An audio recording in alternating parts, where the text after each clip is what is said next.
A strange family rented my basement. When my parents retired, they bought a house in Greece and left me in charge of our old family home. I didn't mind. It was better than trying to buy a place myself. Still, a two-story house for one guy in his early 30s was a bit much. I lost my job during the pandemic, and with prices going up, I decided to rent out parts of the house I wasn't using. There was plenty of space upstairs for a couple of tenants, and a large basement that covered nearly the entire underside of the building. Supported by thick concrete beams, it wasn't an ideal living space, but I figured I could list it, as long as I was upfront about its condition. I spent about a month cleaning up, clearing out old furniture, and moving stored items to a facility. Thankfully, what looked like water damage turned out to be nothing serious. Everything was coming together, and the extra rent would help until I found stable work again. I posted ads online, one for the upstairs rooms and another for the basement. The basement listing was cheap, maybe too cheap, but I didn't expect much interest anyway. I got a few responses for the upstairs rooms, but most were either short-term or tried to haggle the price. One guy even showed up unannounced and tried to walk in. It was a strange time, but no one contacted me about the basement until early October. I remember hearing a knock, a distinct da-da-da-da-da rhythm. I opened the door, still scrolling through job listings on my phone and chewing leftover pizza. What I saw next surprised me. Most people who had inquired were either young students or single renters. But standing on my doorstep was a family of four, a mother, father, and two boys, maybe 10 and 14. The mother wore an autumn-colored cotton dress with a ribbon, while the father was dressed sharply in a black coat, white shirt, and red tie. The boys wore matching blue shirts. For a moment, I thought they might be missionaries, but the father stepped forward with a warm handshake. "Hi there," he said. "We're the Walters. We're here about the ad." "Oh, sure," I replied, caught off guard. "It might be a little crowded for a family, but you're welcome to take a look." They nodded politely and stepped inside. To my surprise, they didn't go upstairs. They walked straight past the staircase. It's up there," I said, pointing. "We know," the mother smiled. "We're here about the basement." The basement was accessible by a long, spiral wooden staircase. One of the reasons I disliked going down there, it made moving furniture nearly impossible. But the Walters family descended with ease, calm and composed. They examined the space carefully. The father measured the walls, and they asked about air quality, the lack of windows, and if they could install light fixtures. I agreed to everything, still baffled that they were even considering it. The basement was far from ideal for a family, especially one that seemed so well put together. Before leaving, the mother asked me to walk upstairs for a moment. "We'd like to see how much sound carries through," she explained. I complied, walking around heavily in my boots. A few minutes later, when I came back down, they were all standing in the hallway, lined up neatly, smiling. "We're very pleased," the mother said. "We'll take it." They signed a 6-month lease soon after. Over the next few weeks, I got to know them better. Delilah, the mother, Anders, the father, and their two sons, Aiden and Alvin. They said they were between homes and needed something affordable temporarily. It was odd, though. A basement didn't seem like a suitable choice for them.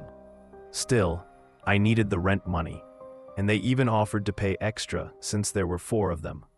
When they moved in, they brought in about a dozen furniture pieces wrapped in blue tarps and several unmarked boxes. They laid out hand-woven carpets and seemed satisfied with the setup. Delilah stayed home, while Anders worked as a security manager at a nearby airport. Long shifts, odd hours, always on call. You'd think someone like that would want reliable cell service, but the basement barely had reception. Oddly enough, They didn't seem to mind. At first, living with the Walters was easy. They were quiet, almost too quiet. I rarely saw them, and when I did, it was usually Anders heading out to work. I never saw the kids leave for school, so I assumed they were homeschooled. One afternoon, curiosity got the better of me. I hadn't seen how they decorated the space, and their car was gone. After knocking with no answer, I used my spare key. It was silent and pitch dark. When I turned on the lights, I saw 4 single beds lined against one wall, a small couch, plastic chairs, and a TV. The bathroom looked unused, no toothbrushes, no toiletries. Then I realized I wasn't alone. The entire family stood silently against the far wall, in a perfect line, tallest to shortest, just watching me. When they noticed me looking, they all smiled. "Can we help you?" Delilah asked. "Hope we didn't make too much noise," Anders added. I stammered. "Oh, I was just checking the water pressure." "Oh, right ahead," Anders replied with a calm grin. As I climbed back upstairs, one unsettling thought hit me. If they were all down there, who had taken their car? Over the next few weeks, I had several strange encounters. Once, I found Aiden standing in my kitchen, staring blankly at the spice rack. When I asked what he was doing, he simply said, "Nothing," and ran back downstairs. Another time, I saw Delilah standing by the basement door, just staring at me. When I greeted her, she responded in kind but didn't look away. As soon as I was out of sight, I heard her sprint back downstairs. Anders was no different. One night, I saw him sitting motionless in his car for 15 minutes, staring ahead without the engine running. But the most disturbing moment came late one night when I went to grab a soda. Delilah was standing in front of the open fridge, illuminated by its light. Her wet hair hung over her shoulders, and her bathrobe looked hastily tied. At first, I thought nothing of it, until I noticed her ear. Her left ear was positioned several inches higher than her right, her head tilted slightly, her movements unnaturally stiff, her fingers bent in different directions, as though her hand was fractured. I froze, watching her breathe slowly, her shoulders rising and falling. Then she turned toward me, her torso moving first, legs following like a stop-motion puppet. I slipped out of sight and heard her footsteps rushing toward the basement, uneven and frantic. Just before she descended, I heard a pop, like a joint snapping back into place. Her footsteps normalized after that. From that night on, I avoided the basement. I didn't walk the hallway after dark, and I tried to convince myself it was all in my head. But the weirdness didn't stop. A young couple later came to view the upstairs rental, and when I introduced them to the Walters, the family stood perfectly still, smiling, dressed as if posing for a photo. The kids even spoke in unison. The couple left pale and unsettled. Later, they told me quietly, "We're not ones to judge, but those people, they're not right." I didn't argue. I was starting to believe it myself. Eventually, I decided to find out what they were hiding. I slipped a note under their door, claiming a plumber needed access to the basement for repairs. They said they'd head out for the day, smiling, as always. As soon as their car left the driveway, I grabbed my flashlight and hurried downstairs. As soon as their car pulled out of the driveway, I hurried downstairs. The basement felt colder than usual, and the air had that thick, stale heaviness that made it hard to breathe. I switched on the light and started looking around carefully, trying to understand what the Walters had been doing down there all this time. The first thing I noticed was that their beds were perfectly made, sheets tucked in tight, pillows aligned. Every single one looked like it hadn't been slept in. The TV was unplugged, the bookshelf empty, and the plastic chairs stacked neatly in a corner. It looked staged, like no one actually lived there. I moved to the far side of the room, where those blue tarp-covered boxes were piled up. One of them had a small tear near the top, and I could see a dark stain along the edge. My stomach tightened. I hesitated for a moment before pulling at the tape. Inside were dozens of folded clothes, identical sets of blue shirts and beige pants, all the same size and perfectly arranged. Beneath those were shoes, pairs lined up neatly like a store display. Everything was spotless, but the smell inside the box was faintly chemical, almost like disinfectant. The second box was heavier. When I peeled it open, I found old toys, stuffed animals, blocks, and books. Some looked brand new, while others were decades old. The strangest part? Every single item had a tag with a name written in black marker. Not Aiden or Alvin, but dozens of different children's names. I felt my skin crawl.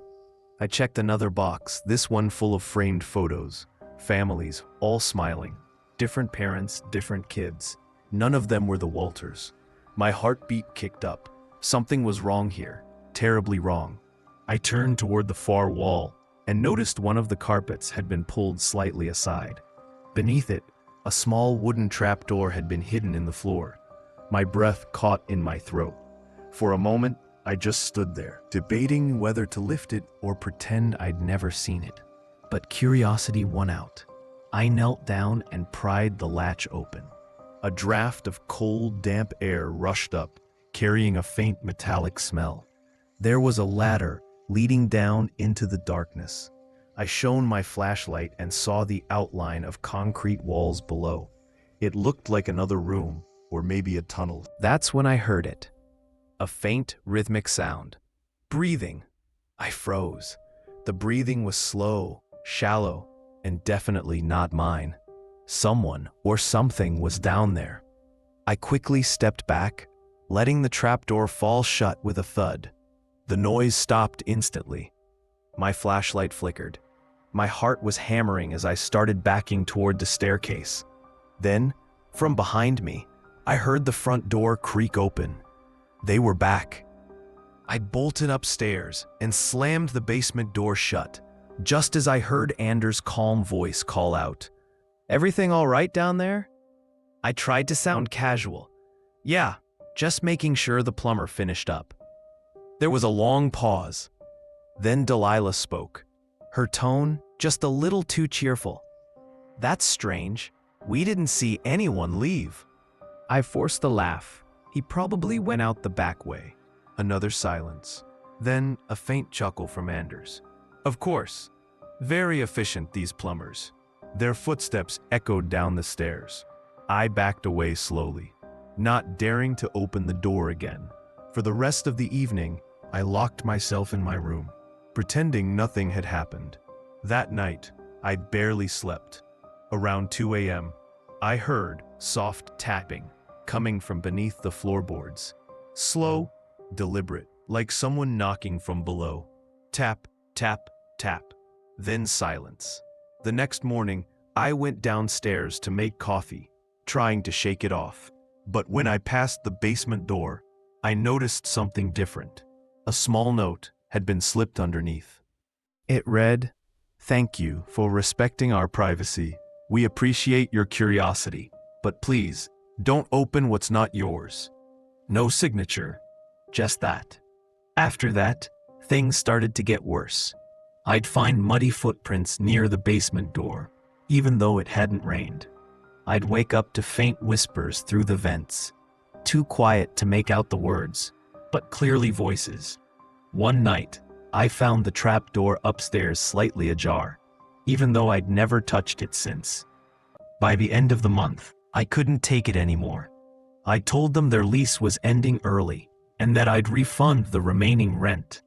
Anders smiled politely, but the way he said, "We understand," sent chills down my spine.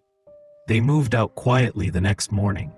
No truck, no noise, no goodbye, just gone. When I checked the basement afterward, it was completely empty. The carpets, furniture, and boxes, everything had vanished. The only thing left was that trapdoor. This time, when I opened it, the ladder led to nothing but dirt and stone. No room, no tunnel, just solid ground. I filled it in with cement the next day. A few months later, I finally got a new job and tried to move on. But sometimes, late at night, when the house gets quiet, I swear I can still hear faint knocking from beneath the floor. Tap, tap, tap. And every time I think about that note, please don't open what's not yours. It's been nearly a year since the Walters moved out, and I still can't shake the feeling that something isn't right with this house. For a while, things went back to normal. I found a decent job at the airport, ironically the same one Anders claimed to work for. During my orientation, I asked casually if anyone knew him. No one did.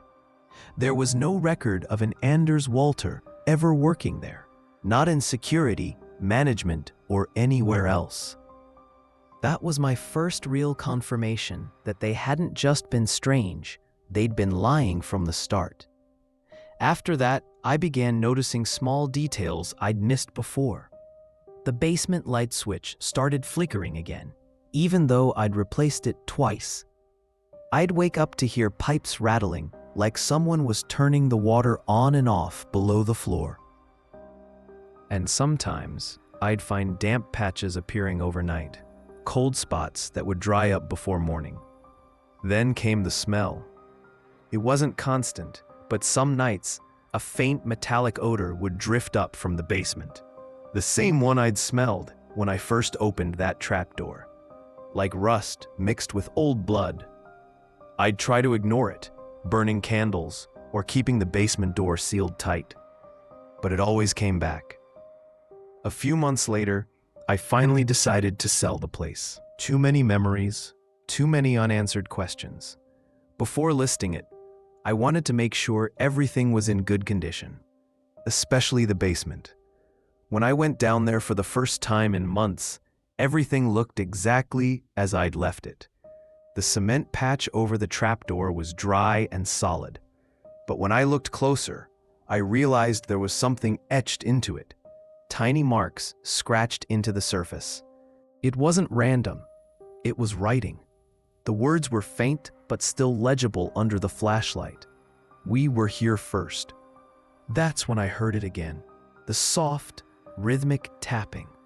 Slow, steady, coming from deep below the concrete. Tap, tap, tap. I froze, gripping the flashlight so hard it nearly slipped from my hand. It wasn't echoing through the pipes this time.